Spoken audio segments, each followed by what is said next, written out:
A partir de agora, na Rádio UESB FM, você ouve o programa Observatório Social, na apresentação da professora Luciana Silva e do professor Luiz Rogério.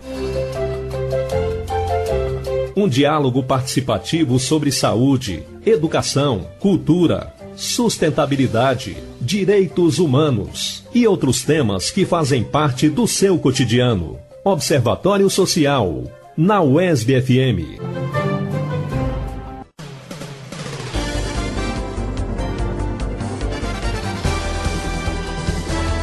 Bom dia, ouvintes! Hoje, sábado, 12 de setembro de 2020, estamos começando a 30ª edição do programa Observatório Social. Eu sou Luciana Silva. E eu sou Luiz Rogério. Bom dia, Luiz Rogério, meu colega de bancada. Bom dia também a você, Darcio Alves, que faz esse programa acontecer. E vamos agora falar da nossa pauta do dia. Luiz, o que é que você traz às nossas ouvintes e os nossos ouvintes nessa 30ª edição do programa Observatório Social?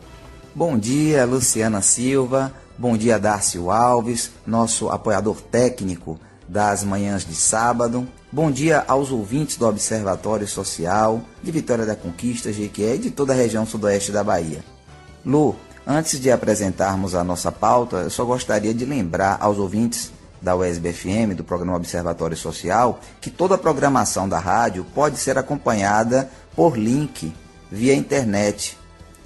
Basta você acessar o Google, coloca lá link UESB FM e as opções vão aparecer.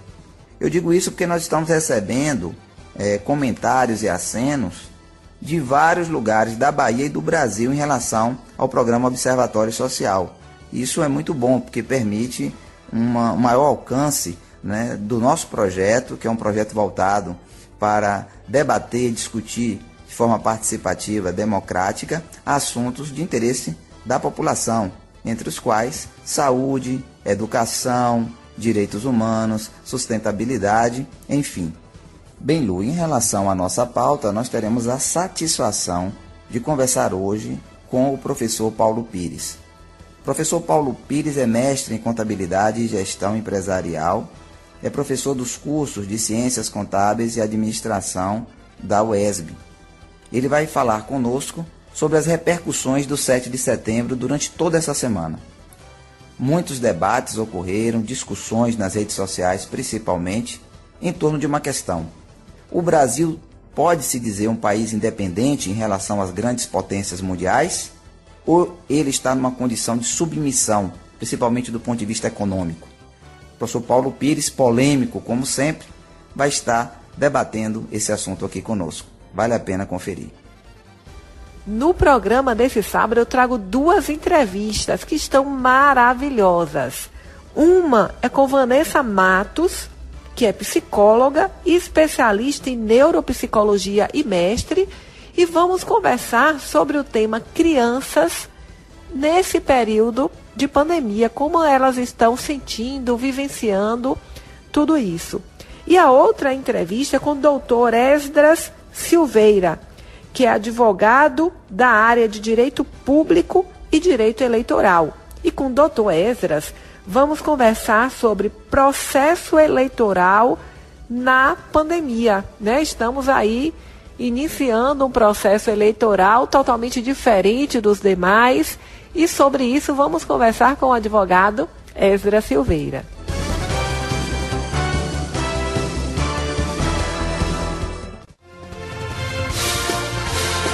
Todos os sábados, das 10 às 11 horas da manhã, na Rádio UESB FM, você ouve o programa Observatório Social, na apresentação da professora Luciana Silva e do professor Luiz Rogério. Um diálogo participativo sobre saúde, educação, cultura, sustentabilidade, direitos humanos e outros temas que fazem parte do seu cotidiano. Observatório Social, na UESB FM.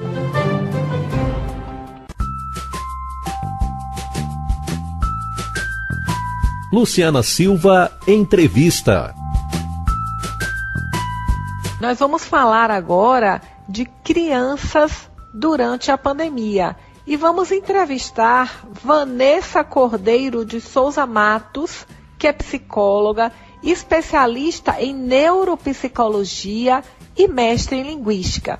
E antes de passar uma pergunta para a Vanessa responder, vamos ouvir Clarice Chaves Duarte, que é uma criança de 10 anos e vai falar para nós as suas impressões, as suas vivências durante esse período de pandemia. Oi, eu sou Clarice Chaves Duarte, tenho 10 anos e vou falar um pouco sobre o que está acontecendo nesse período de quarentena. Por conta do Covid-19, todo mundo ficou muito afastado e sem ter praticamente contato nenhum. Do mesmo jeito que a gente tem a família ou poucos amigos, a gente continua em contato, se comunicando. Também eu acho que todo mundo descobriu um novo hobby nessa quarentena, que não sabia que tinha tanto talento para algo. Mas também sempre tem aqueles momentos de tédio que você não sabe absolutamente o que fazer. A minha rotina está sendo ficar praticamente 2 horas em frente ao computador vendo uma aula, que às vezes é muito prejudicial para a saúde mental e psicológica da criança. Mas a única parte boa disso tudo é que eu tô tendo mais contato com minha família, eu tô participando mais dos jantares com a família, eu tô ficando mais em contato com ela. E assim como outras crianças também devem estar sentindo muita falta da escola, porque era muito bom ir pra escola, ver os amigos, depois voltar pra casa e almoçar e fazer isso todo dia. Eu não tô gostando tanto das aulas online, mas é o único meio que a gente pode continuar aprendendo.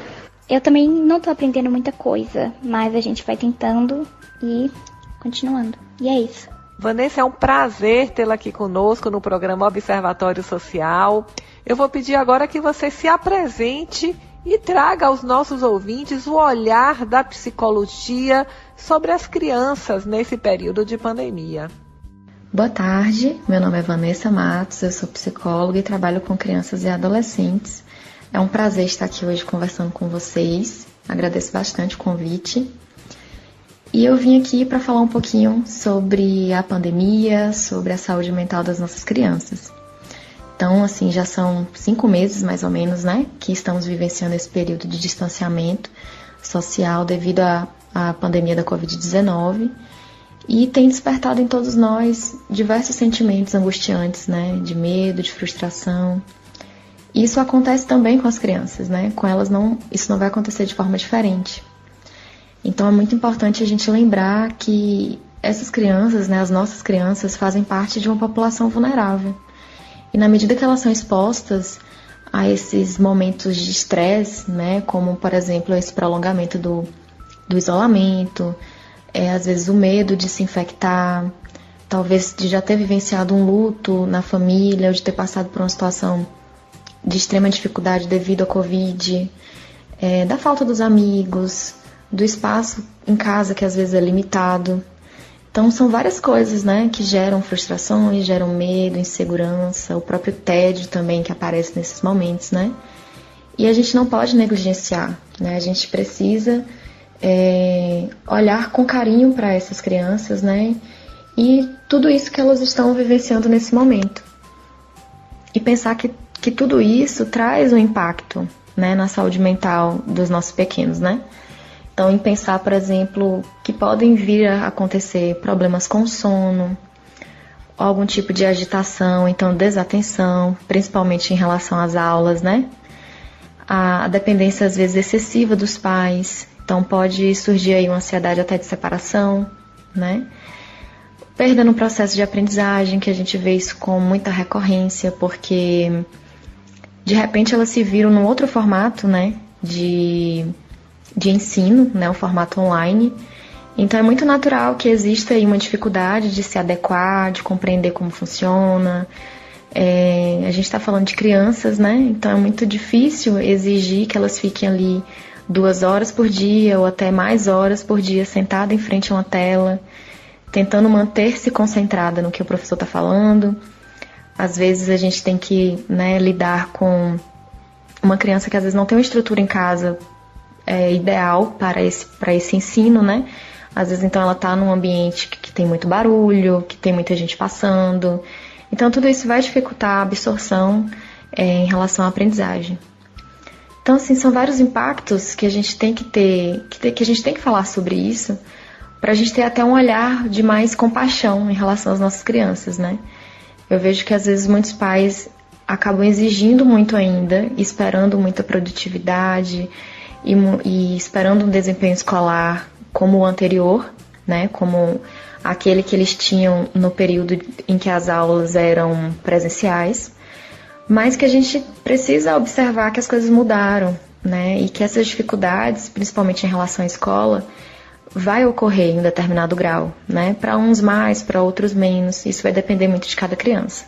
Vanessa, você citou para a gente interferência, inclusive, na vida escolar, né, da criança durante a pandemia. É um tema que precisa realmente de muita atenção da sociedade, dos pais, das mães. E eu queria que você falasse mais sobre esse impacto da pandemia na vivência, né, da criança, no cotidiano da criança, da família. É importante a gente também pensar, levar em conta que esses impactos vão estar muito relacionados também com as próprias características da criança, né, da estrutura que tem ali, né, da estrutura familiar, do suporte que ela recebe.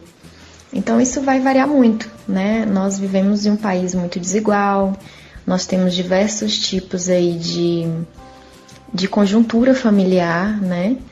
Então, esse impacto ele vai vir de diferentes formas, né? Vai depender muito da situação de cada família, de cada criança. Mas o mais importante que eu vejo é que a gente precisa manter um diálogo, né? De sinceridade mesmo, de explicar o que está acontecendo, né? Claro que a gente vai respeitar a maturidade da criança para isso, né? Mas explicar o que tem sido a Covid, né, por que estamos passando por essa situação tão difícil, de principalmente mostrar apoio e suporte para elas, né, para que elas se sintam seguras, mesmo nessa situação de tanta que nos gera tanta insegurança e medo, que elas consigam se sentir seguras dentro de casa, né, com a sua família. Então é importante manter esse diálogo, né? Ouvir essa criança, os medos que ela traz, as inseguranças que ela traz e trazer esse acolhimento, né? Validar esse sentimento que ela está trazendo para você e mostrando que você está ali para ela, né? Que apesar de toda essa dificuldade que estamos vivendo, que você como mãe ou como pai, né? Ou como avô, avó, está ali para dar esse suporte, né? E para ajudá-la. Então, outra coisa também interessante da gente pensar, que eu bato muito na tecla com meus pacientes, por exemplo, é a importância da rotina. Então, estamos vivendo realmente algo muito difícil, que mudou a vida de todo mundo praticamente, mas que a gente precisa manter minimamente uma rotina de estabilidade para as crianças, né? Isso é muito importante porque a rotina ela traz uma segurança. É a partir dela que a gente tem uma previsibilidade, que a gente consegue se organizar, que a gente consegue manter mesmo até uma produtividade, né? Então, essas coisas básicas como o autocuidado, a alimentação, o sono, é muito importante que vocês, pais e mães, tenham esse olhar atento, né? Para manter minimamente essa rotina. E ser flexível, né? Não adianta nesse momento a gente querer ter uma rigidez muito grande em relação a essas questões, mas de ter flexibilidade, de entender que em determinados momentos não vai ser daquela forma como você gostaria, não vai ser naquele momento que você gostaria. E assim a gente consegue lidar de forma mais leve com as situações do dia a dia, acaba sendo menos estressante para vocês, né, pais e mães, e também para a criança, né, que vai se estressar menos também. Então, o clima familiar ele se torna muito mais prazeroso, né, se a gente consegue ter flexibilidade diante das demandas do dia a dia. E além da rotina e desse diálogo aberto que é importante ter nesse momento, é interessante que os pais e as mães se sintam mais abertos no sentido de aumentar esse repertório que eles têm de atividades extras, né, com esse filho, com essa criança. Então, antigamente, a gente tinha a possibilidade de ir ao cinema, de ir no parque, de estar realmente em contato com outras pessoas e de nos divertirmos de formas mais amplas, digamos assim. Porém, agora as coisas mudaram, né? Então é necessário que vocês sejam mais criativos, que vocês busquem outras formas de entreter, às vezes até de trazer um estudo diferenciado para o seu filho. Por exemplo, seu filho está estudando um determinado assunto de história. Que tal assistir um filme em relação a esse assunto para discutir depois em família? Ou jogar um jogo que trabalhe números, por exemplo, ou que trabalhe cores. Então, de lembrar que as brincadeiras, né, os jogos, eles podem sempre ser revertidos para esse aspecto da aprendizagem, né? A gente pode sempre trabalhar funções importantes como atenção, como memória, linguagem, e assuntos realmente que estão sendo trabalhados na escola, né? Então, por exemplo, por que não brincar de escolinha com o seu filho, para que ali, ele sendo o professor, ele te fale um pouco sobre o que ele estudou, sobre a prova que ele vai fazer no dia seguinte.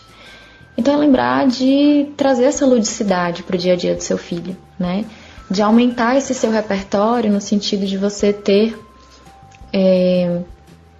mais ferramentas para fazer com que esse dia a dia seja mais leve de vocês, né? Então isso é muito importante. E outra coisa que é fundamental é da gente evitar comparações, né? Eu vejo muitos pais, principalmente as mães, que estão muito debilitados nesse momento emocionalmente falando, né? Por se cobrarem muito, por exigirem muito deles, de às vezes trazerem falas de eu não sou uma boa mãe, não estou sendo um bom pai.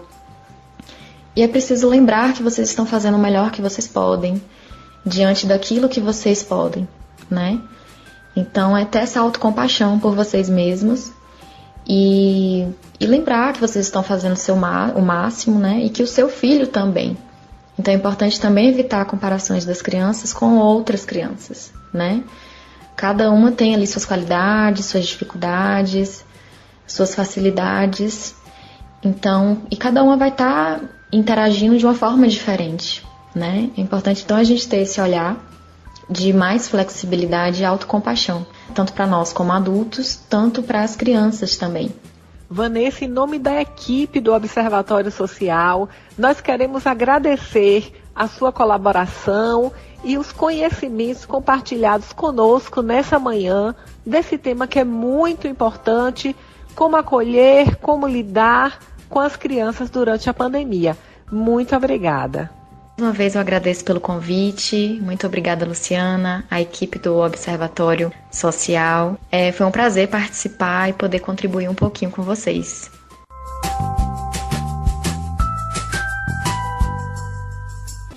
Estamos apresentando o programa Observatório Social com a professora Luciana Silva e com o professor Luiz Rogério. Observatório Social, volta já! Estamos apresentando o programa Observatório Social com a professora Luciana Silva e com o professor Luiz Rogério.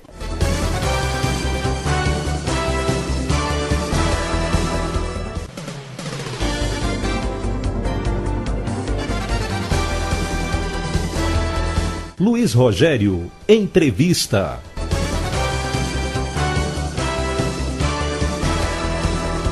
Bem, ouvintes do Observatório Social, neste bloco nós vamos conversar com Paulo Pires, ele que é professor, mestre em contabilidade e gestão empresarial, ele também é professor dos cursos de ciências contábeis e administração da UESB. Na verdade, o professor Paulo Pires, além de tudo isso, ele é um observador da cena política nacional.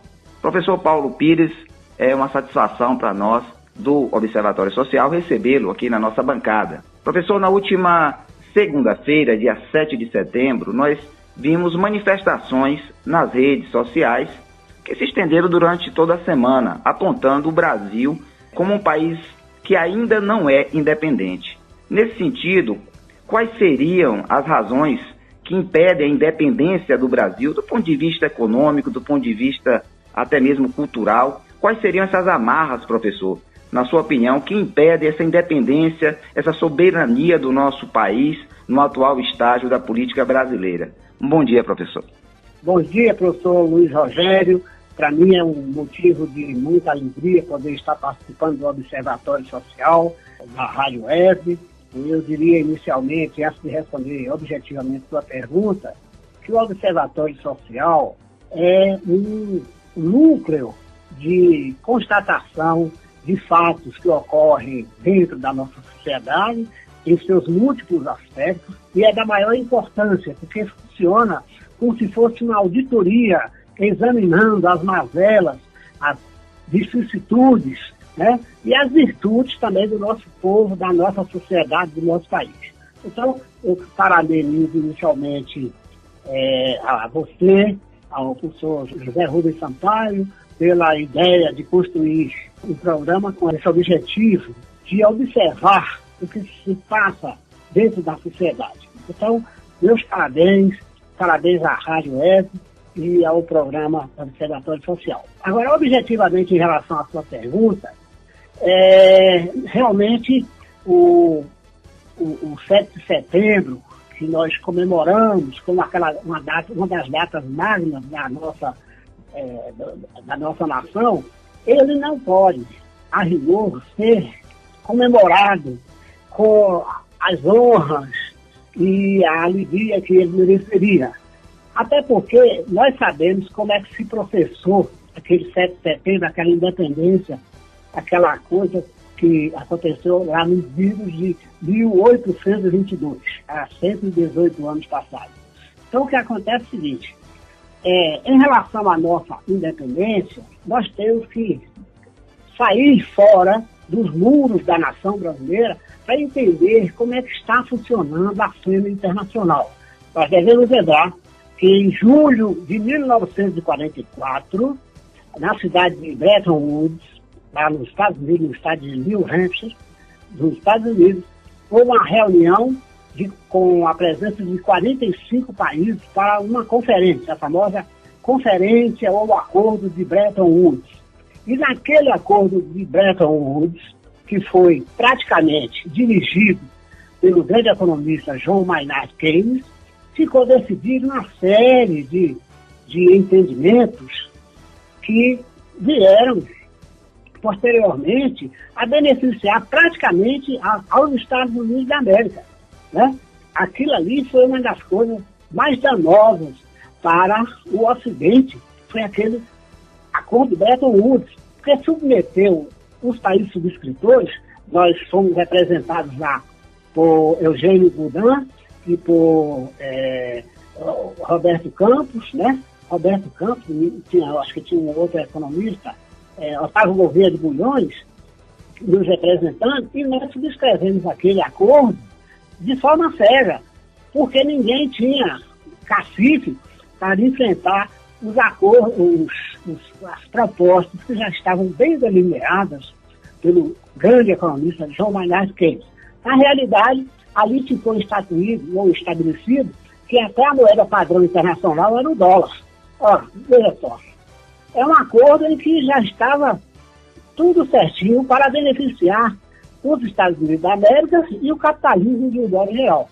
Então, como a gente foi subscritor daquele acordo e a gente, industrialmente, politicamente, e em termos de projeção internacional, nós nunca tivemos voz e votos muitos, de baixa expressividade. O que aconteceu? Nós tivemos que nos submeter àquelas regras todas que só fizeram beneficiar, digamos assim, os Estados Unidos inicialmente e depois esse grupo do G7. É um absurdo, e aí a gente começa a entender por que a nossa independência, entre aspas, ela é tão inconsistente, ela é tão volátil, ela é tão frágil diante dos acordos, das organizações, das instituições internacionais. Lá foi estabelecida a criação do Banco Mundial, do FMI, né, do BID, né? E o Brasil, a partir de determinado momento, se tornou devedor do FMI e do Banco Mundial. Evidentemente, nós ficamos condicionados a ou relegados a uma situação de de países de terceira categoria lá dentro. Então isso aí é frustrante. E o senhor Bolsonaro, que é o presidente da República, fez um pronunciamento que não enalteceu, não teve conteúdo para mostrar como foi importante aquela independência. Até porque, de repente, no meio do pronunciamento que ele fez aí, sobre toneladas de quase toda a nação, ele começou a falar das glórias que foram alcançadas em 1964. Imagine, um golpe militar que expulsou as maiores cabeças do país, os maiores intelectuais, e nos deixou numa situação terrível durante mais de 20 anos. Então, a gente, efetivamente, ao nos referirmos à independência do Brasil, a gente sente um constrangimento tremendo, meu caro professor Luiz Rogério. Professor Paulo Pires, importante essa retrospectiva que você faz, e trazendo para o nosso momento atual, nós temos inclusive uma posição clara do próprio gestor do país, do presidente da República, no sentido de bater continência para a bandeira americana. Então isso só reforça tudo o que o senhor trouxe aqui para os nossos ouvintes nesse momento. Professor, eu aproveito a oportunidade, já que o senhor falou do pronunciamento do presidente Jair Bolsonaro, não é? Lembrar também que no mesmo momento houve um pronunciamento à nação pelo ex-presidente Luiz Inácio Lula da Silva. E uma coisa que nos chamou a atenção é que nos pareceu que pela primeira vez na história recente, o ex-presidente citou num pronunciamento à nação o capitalismo como raiz de nossos males sociais. Inclusive, o senhor traz essa fala dessa dependência nossa aos Estados Unidos, né, ao modelo capitalista americano.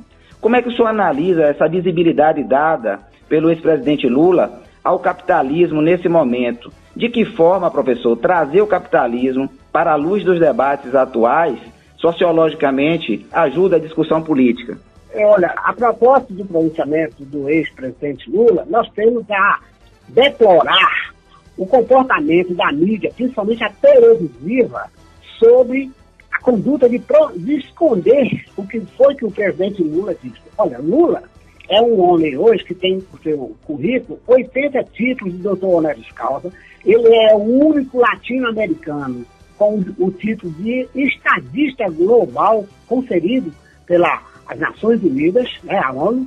E Lula faz um pronunciamento de grande impacto, de grande relevância social, e a nossa mídia simplesmente ignora a fala, o conteúdo daquela fala, que é um conteúdo de alta expressão nacionalista, uma defesa do nosso povo, da nossa nação, e um ataque que ele faz, com toda razão, sabe, a essa dependência, a essa subserviência que nós estamos no governo do senhor Bolsonaro, que já se mostrou ser um capacho dos Estados Unidos da América, né, dada aí as suas relações que nem sempre tão amigáveis como ele pensa que é com o senhor presidente Trump. Tanto é que o presidente Trump, quando tem que taxar produto brasileiro lá, faz para arrasar com o nosso mercado. Então, o que é lamentável é a gente constatar que o presidente da República se comporta como um sabujo dos Estados Unidos da América. E, em relação, que é o maior dos representantes do capitalismo, em relação ao capitalismo em si, nós diríamos que realmente nós tivemos alguma fase do capitalismo, que era chamada de capitalismo selvagem, que era uma coisa devastadora, no sentido de ignorar os elementos mais desejados pela humanidade. E hoje nós não temos mais um capitalismo selvagem, hoje nós temos um capitalismo criminoso que manipula mercados, que manipula mercados presentes, mercados futuros, mercado de ações. É um capitalismo que paga a mídia nacional e internacional para se autoelogiar ou para fazer as glórias e as lendas de um modelo econômico que é o único que é sustentável e é o único que é aceitável, quando na realidade nós sabemos os milhões de miseráveis que esse capitalismo produz a cada período, a cada ano. É uma coisa inadmissível, sabe, esse modelo econômico que é podre. O capitalismo é um modelo econômico, é uma doutrina econômica toda. E o neoliberalismo, que é um apêndice desse capitalismo, ou um capítulo, o que é isso? É uma nova forma de saquear países né? Os neoliberais são essas pessoas que começam a se apropriar do patrimônio das nações, num esquema que é consagrado, inclusive, por parlamentos, por congressos corruptos, né? De modo que essas nações tendem a se enfraquecer mais ainda, sob um discurso vergonhoso que os neoliberais fazem, de que o Estado é incompetente. Na realidade, isso é uma cantilena paga pelos capitalistas. Mas nós sabemos que na crise de 2008, quando a GM, General Motors, e a Ford quebraram nos Estados Unidos, quebraram mesmo os donos da Ford, os donos da GM, foram aos cofres dos Estados Unidos da América, sob a presidência de Barack Obama, e tomaram deles lá 850 bilhões. Quem socorreu a GM e a Ford foi simplesmente o Estado americano no governo do senhor Barack Obama. Então, o capitalismo ele se considera muito vitorioso, muito competente, mas ele vive permanentemente às custas do Estado. Esse homem da Havan aí, inaugurando loja todo dia, quando você foi procurar, a gente vai procurar, era dinheiro tomado tudo do BNDES. Quer dizer, os grandes capitalistas brasileiros, que no caso específico os brasileiros, eles vivem permanentemente pendurados dentro dos cofres do Tesouro Nacional. Então, o capitalismo é um modelo indecoroso, sob o ponto de vista moral, é uma desgraça econômica, sabe? E é uma hecatombe política. Nós podemos assim definir isso, não capitalismo. Perdão, professor, é um cenário muito complicado para nós, e nesse cenário falarmos de independência do Brasil fica realmente difícil e soa estranho. Professor, nós estamos chegando ao final do nosso bloco, nós temos aí ainda 1 minuto, não é, para que o senhor possa fazer as suas considerações finais. Te agradecemos pela disponibilidade de estar aqui conosco nessa manhã, e eu tenho certeza que os ouvintes estão atentos, né, a tudo isso que o senhor trouxe aqui, porque é importante. Bom, eu agradeço a oportunidade e quero me colocar para outras oportunidades futuras, dizendo que realmente comemorar o 7 de setembro, nas condições em que nós estamos vivendo hoje, é realmente irônico, chega a ser irônico. É deplorável que uma nação como a brasileira, que tinha tudo para ser uma potência no continente, tenha sido jogada no chão por um bando de golpistas que fizeram as reformas aí trabalhistas, previdenciárias, só para detonar, sabe, o corpo de servidores do Estado, o corpo de trabalhadores do Estado, e isso aí nos coloca numa situação mais vexatória ainda. O país está mais pobre, sob todos os pontos, inclusive culturalmente, porque temos um presidente que cultura para ele é uma coisa abjeta. Tivemos aí o ministro da Educação, pensa só, o ministro da Educação tentando desmoralizar a universidade do país, que ele é o ministro da Educação. Então são pessoas totalmente incompatíveis, incompetentes, não poderiam jamais assumir. Mas foi eleito naquela roubalheira, a gente agora vai ter que aguentar essa coisa aí. Vai ser até bom que ele chegue lá até o final do 2022, porque vai ficar, ele mesmo vai provar ao povo brasileiro que ele não tinha condições nenhuma de gerenciar uma nação como a brasileira. O professor Luiz Rogério, um bom dia ao professor Zé Rubens, também, ao Observatório do Vice do Observatório Social, minhas congratulações, um abraço cordial do amigo Paulo Pires. Muito obrigado, professor. Bom final de semana. Bom dia.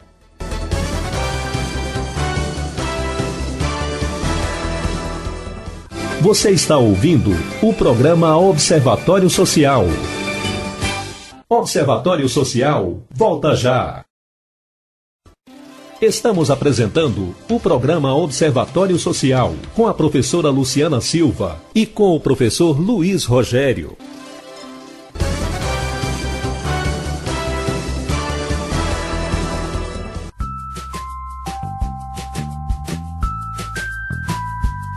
Luciana Silva, entrevista. Nós vamos falar agora sobre processo eleitoral durante a pandemia, um tema aí da hora, do momento. O nosso entrevistado de hoje é o Dr. Esdras Ferreira Santos Silveira. Ele é advogado na área de Direito Público e Eleitoral, pós-graduando em Direito Administrativo pela PUC de Minas e também pós-graduando em Direito Digital pela EBRAD. Além disso, ele é dirigente estadual da ADJC e autor de artigos jurídicos publicados. Doutor Esdras, bom dia. É um prazer muito grande tê-lo aqui conosco na bancada do programa Observatório Social. Doutor Esdras, eu vou começar com uma pergunta que algumas pessoas me questionaram. Por que candidatos e candidatas precisam se afastar de cargos, de funções que exercem durante o pleito eleitoral? Qual a razão de ser desse afastamento? Muito bom dia, doutora Luciana Silva. Uma satisfação poder estar aqui com você no Observatório Social, esse importante espaço de opinião e de debates para a vitória da conquista e região sudoeste. A desincompatibilização foi criada com o objetivo de conferir uma maior lisura para o processo eleitoral. Volta-se para aquelas pessoas que ocupem cargos ou funções públicas, mas também aquelas pessoas que estejam à frente de entidades autárquicas, fundações ou mesmo associações, ONGs, que recebam recursos públicos. Esses prazos são a depender do cargo que vai pleitear aquela pessoa, mas podem ser de 6 meses, de 4 meses ou de 3 meses anteriores ao dia da eleição. É possível consultar esses prazos e esses cargos a partir também do site do TSE, e ali existem umas tabelas de desincompatibilização onde a pessoa pode consultar para saber quais são esses prazos. Então, como eu disse, depende muito de caso a caso, depende muito do cargo que aquela pessoa irá pleitear em uma determinada eleição, nesse caso, prefeitos, prefeitas, vereadores, vereadoras. Doutor Esdras, nós estamos vivendo um processo eleitoral totalmente diferenciado por conta da pandemia. Nós tivemos aí, por exemplo, o adiamento das eleições, e eu queria que o senhor trouxesse para os nossos ouvintes qual a data que vai ser a eleição, e lá na hora, no dia da eleição, muda alguma coisa por conta da pandemia, dos cuidados necessários para a prevenção da Covid-19? Pois bem, doutora, a emenda constitucional número 107 de 2020, ela alterou as datas das eleições esse ano, em decorrência da pandemia, para o dia 15 de novembro, em primeiro turno, e para o dia 29 do mesmo mês, em segundo turno, onde houver. Houve também uma alteração de horário. Esse ano teremos 1 hora a mais e as eleições iniciarão mais cedo, começarão ali às 7 horas da manhã, indo até às 17, e há uma recomendação para que esse horário compreendido entre as 7 e as 10 da manhã seja reservado para pessoas maiores de 60 anos. Isso em virtude de um plano de segurança sanitária, que inclusive foi divulgada essa semana pelo presidente do TSE, o ministro Luiz Roberto Barroso, um plano de segurança elaborado a partir de consultorias de especialistas da Fiocruz, do Albert Einstein, do Sírio-Libanês, e traz ali uma série de protocolos de segurança.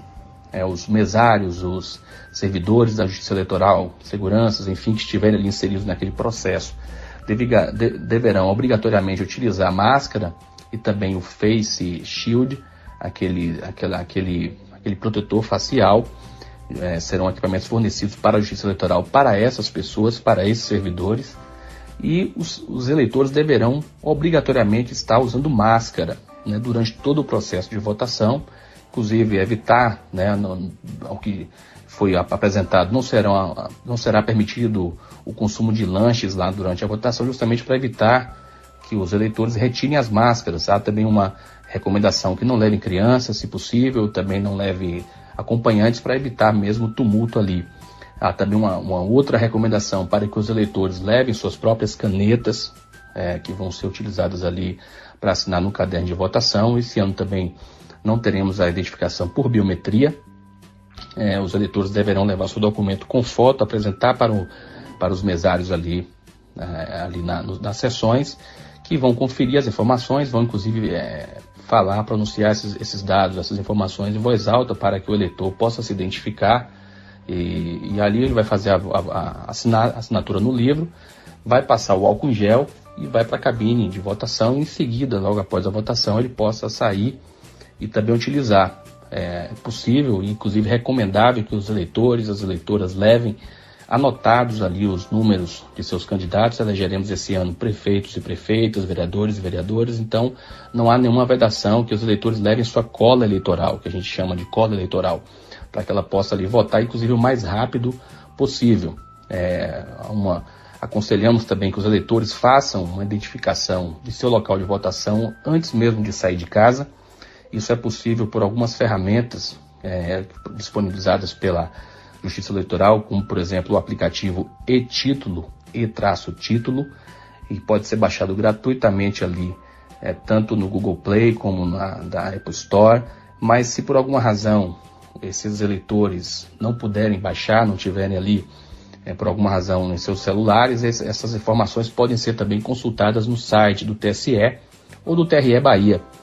Basta colocar ali no Google a informação ali, TSE, local de votação, e vai aparecer um link que você vai ser direcionado para poder, justamente a partir de algumas informações que você vai lançar no sistema, consultar o seu local de votação. Haverão ali diversos cartazes nas sessões, justamente para orientar esses eleitores, essas eleitoras. O distanciamento também deverá ser observado de pelo menos 1 metro, principalmente ali naquelas filas ali. Então, haverá um esforço, obviamente, dos servidores da Justiça Eleitoral, mas é importante e imprescindível que os próprios eleitores e eleitoras tenham essa consciência de que estamos em um momento de pandemia, de um momento de muito risco. Então, os eleitores devem ter essa consciência e eles mesmos ali ajudarem nesse processo ali, para que o processo ocorra da forma mais tranquila possível e mais segura também. Doutor Esdras, falando ainda da atipicidade desse processo eleitoral, por conta da pandemia, a gente não vai ter a possibilidade do candidato e da candidata fazer o corpo a corpo ali junto com o eleitor na conquista do voto.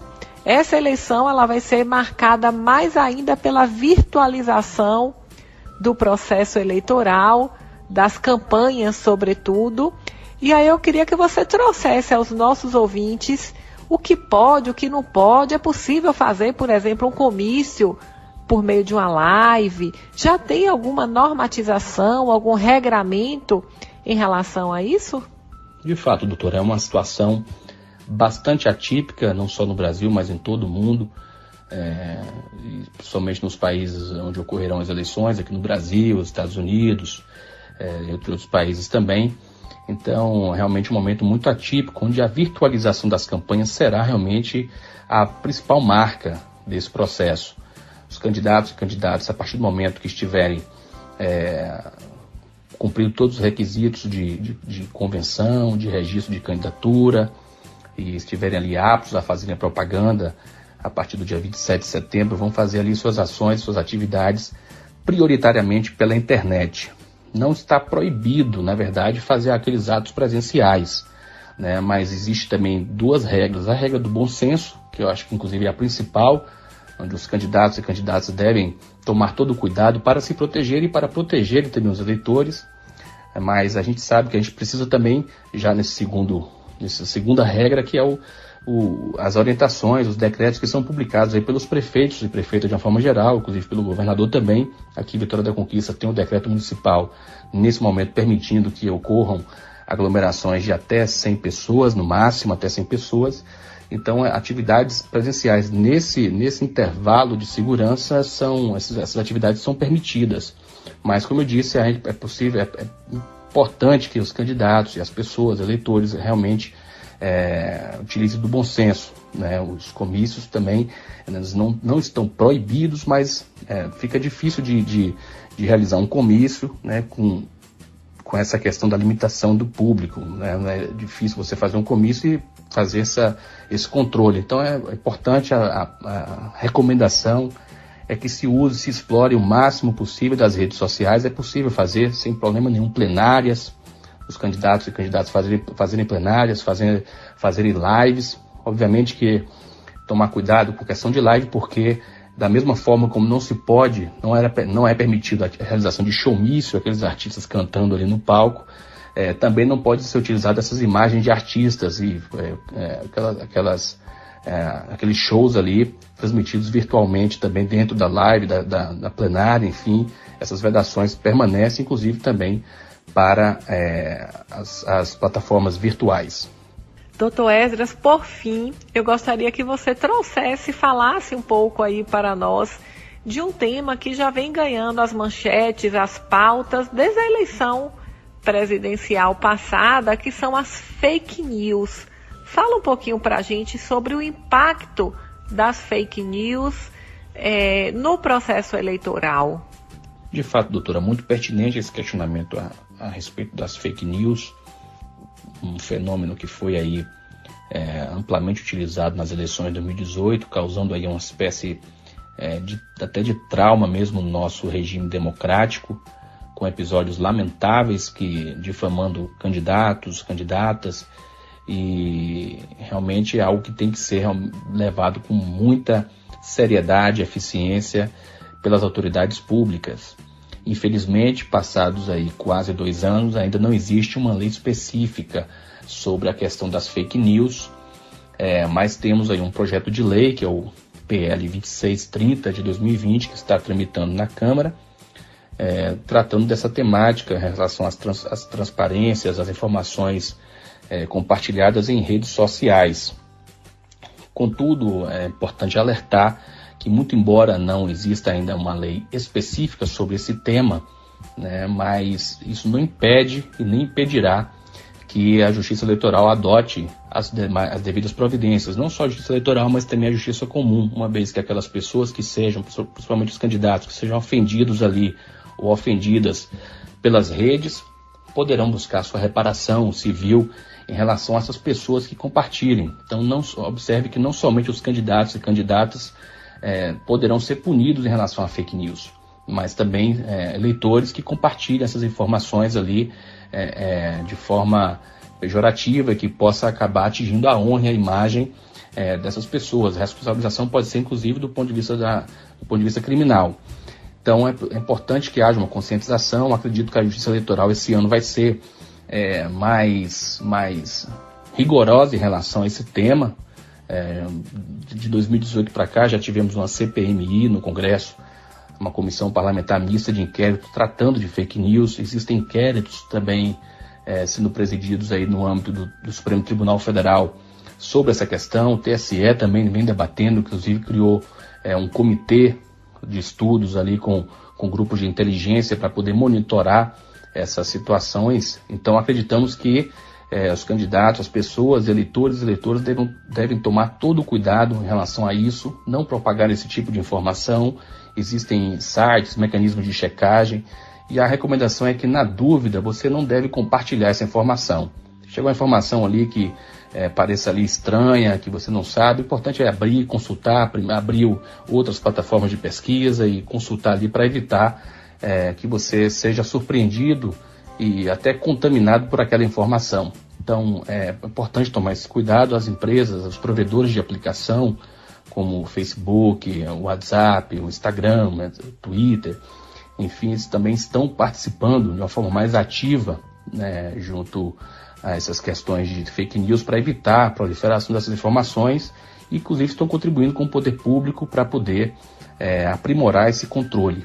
Então, é importante tomarmos todo esse cuidado e evitar realmente que isso ocorra. E certamente ocorrerá uma judicialização também em relação a esses compartilhamentos de fake news nessas eleições de 2020. É importante, inclusive, que haja denúncias, que hajam realmente as representações, para que a gente possa consolidar a jurisprudência nesse sentido. Eu chamo a atenção, inclusive, para aquelas pessoas que administram grupos de WhatsApp. A gente tem na jurisprudência brasileira, decisões no judiciário brasileiro, responsabilizando civilmente. Eu não estou nem falando de questão meramente eleitoral, até porque essas decisões não foram de âmbito eleitoral, essas decisões que a gente teve acesso, mas postagens ofensivas em grupos que eventualmente ali o administrador ou a administradora daquele grupo não retirar, não remover, pode ser, inclusive, ser responsabilizado mesmo por questões cíveis e, sobretudo, cíveis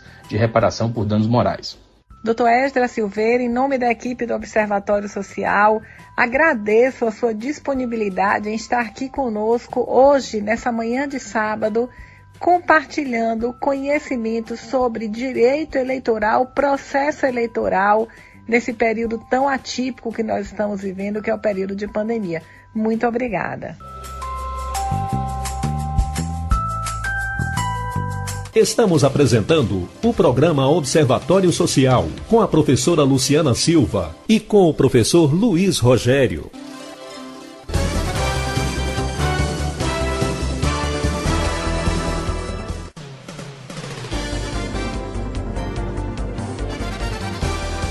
E agora, os comentários da bancada do Observatório Social.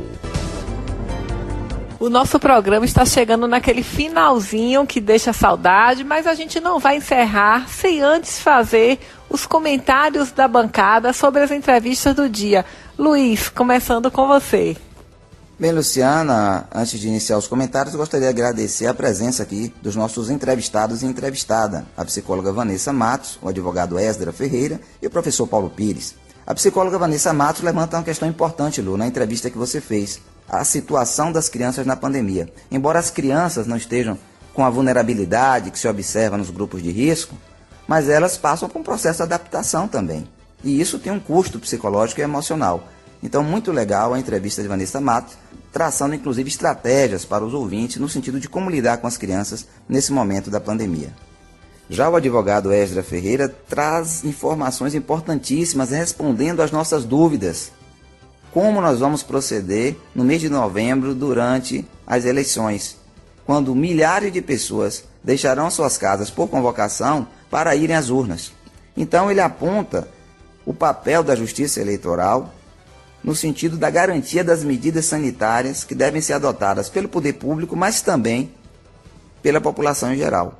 Distanciamento na fila, uso de máscara, álcool gel, a questão da caneta para assinar o documento no processo de votação, são pontos importantes porque a pandemia não está controlada no Brasil e nem em Vitória da Conquista. Fato. Quando a gente escuta as autoridades dizerem que há controle, está tudo sob controle, só se for o controle do vírus. Porque, de fato, o número de casos está aumentando e de óbitos também. Então, as informações que o advogado Esdra trouxe são importantíssimas em relação, principalmente, às medidas sanitárias que deveremos adotar durante as eleições.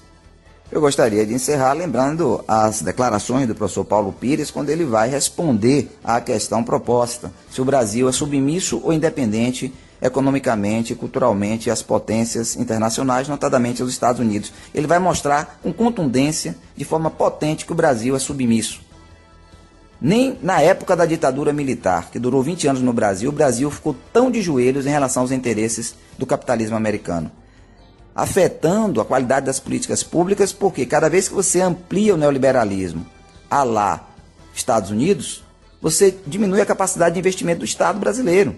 E aí é o impacto na educação, na saúde, na moradia, no saneamento, ou seja, a falência do papel do Estado, na sua perspectiva social, tirando direitos do trabalhador, tirando direito previdenciário da população em geral.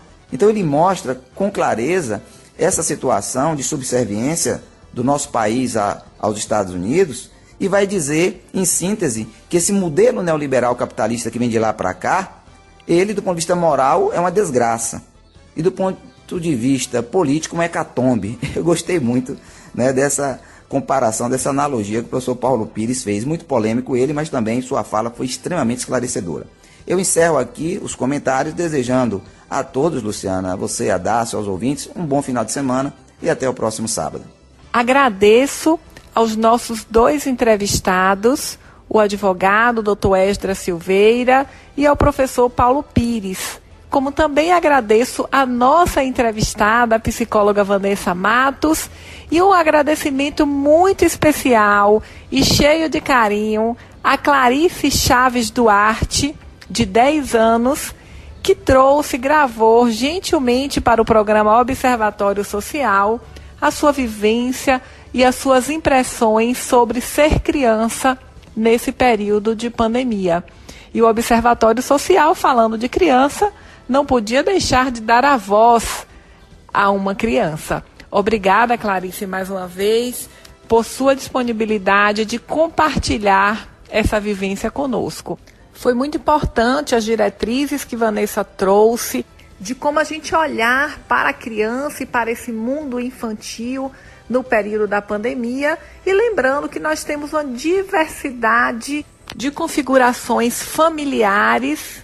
Inclusive, já trouxemos aqui no Observatório Social entrevista com mães atípicas, que são aquelas mães que têm filhos e filhas com deficiência, e como a pandemia vem nessa diversidade de família que existe, atingindo de forma diferenciada as nossas crianças. E é muito importante que a gente tenha esse olhar de amparo, de cuidado e de atenção para esse mundo infantil no momento de pandemia.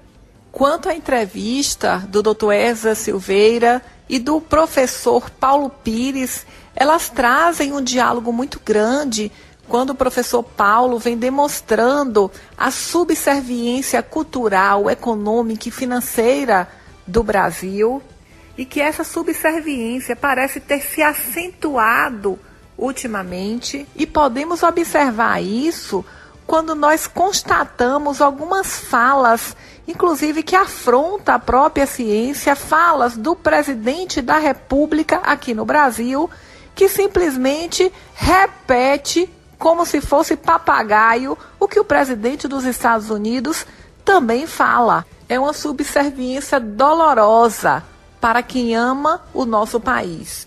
Encerro por aqui agora os meus comentários, desejando um excelente final de semana a você, Luiz, a Dárcio, e a todos os nossos ouvintes e as nossas ouvintes. Até o próximo sábado aqui na Rádio UESB-FM, no programa Observatório Social. Estaremos juntos às 10 horas.